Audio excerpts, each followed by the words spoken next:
Hi there, and thanks for watching. I'm back with another build showcase video. This one is for the Enfeebler set, or the Enfeebler build rather, as I call it. But before we get into it, I apologize. The Seagulls song, the Star Wars parody Seagulls song, just popped in my head. So now I'm off in my own little world thinking about seagulls and Yoda running around on Luke's back as a backpack. So, let me tell you about what makes this effective and what mathematically works in a unique way, because this is one of the most mathematically unique sets or combinations of gear that you can have. First off, we have the Headhunter set, which is also known as the Osseous set. It increases your fire rate by 5% and your melee speed, but it also gives you an additional damage bonus when you continue attacking a single target. Subsequent ranged or melee hits against the same enemy increase whereas total damage dealt to that enemy, and the effect degrades over time. So I'm going to stop everything right there and say this. If you inflict bleed or fire directly through a melee weapon, the damage over time is considered melee damage for the purpose of this set. So if you hit an enemy with these weapons, the Scar of the Jungle God, the bleed damage will continue to stack. It will actually do more bleed damage over time to the enemy, and all of your damage is increased against that enemy.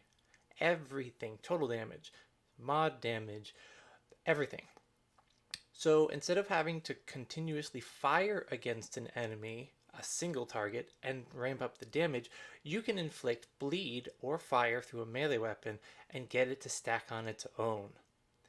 So because of that, the Razor Stone and the Hero Sword are especially effective, or really any weapon that you're comfortable with tagging an enemy with bleed. It doesn't have to be long ranged, but I prefer long ranged.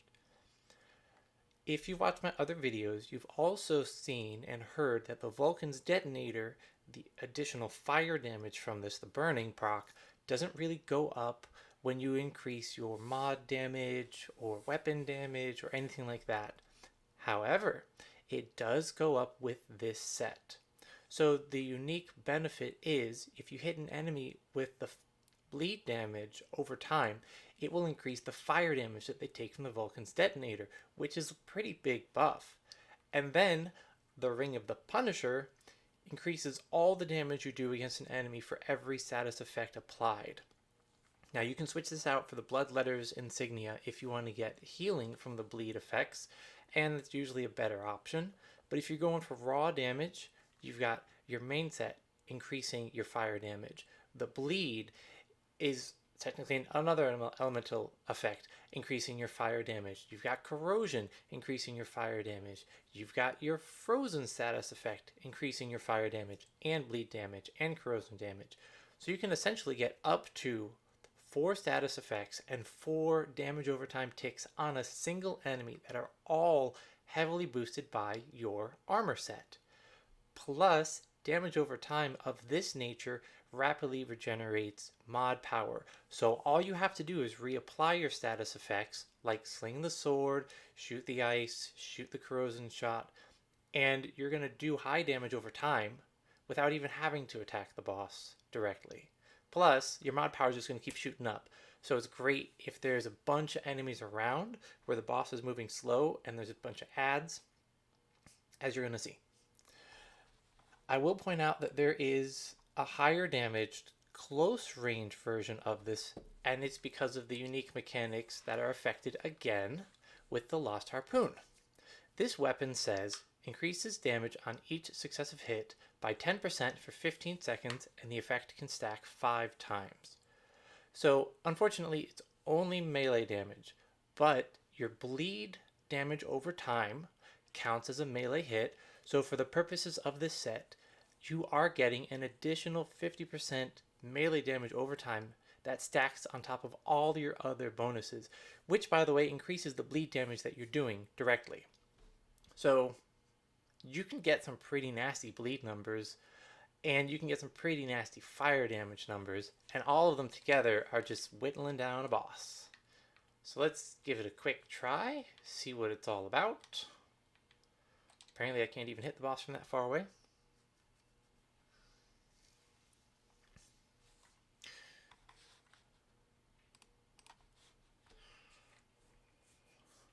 One of the great things about the hero's sword is when you sling the blade at an enemy, they don't typically dodge the way they would if you were firing a projectile. So if there's something rushing you and you like to hit it with the hero's sword to apply your damage, you can without fear of it trying to evade, as you just saw it do.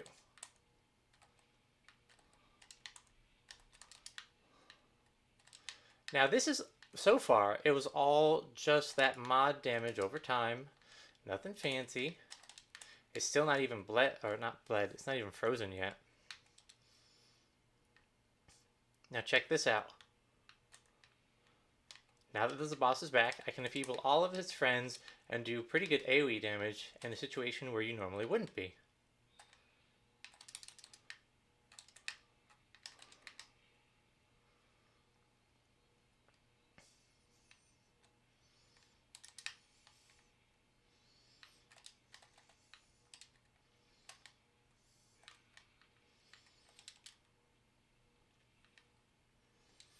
You see how my mod power is just flying up?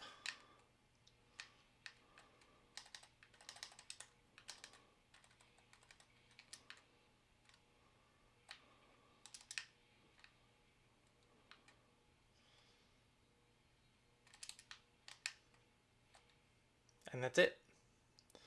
Obviously, it's easier to use this build on bosses that don't move very quickly or enemies that have a little bit more predictable patterns.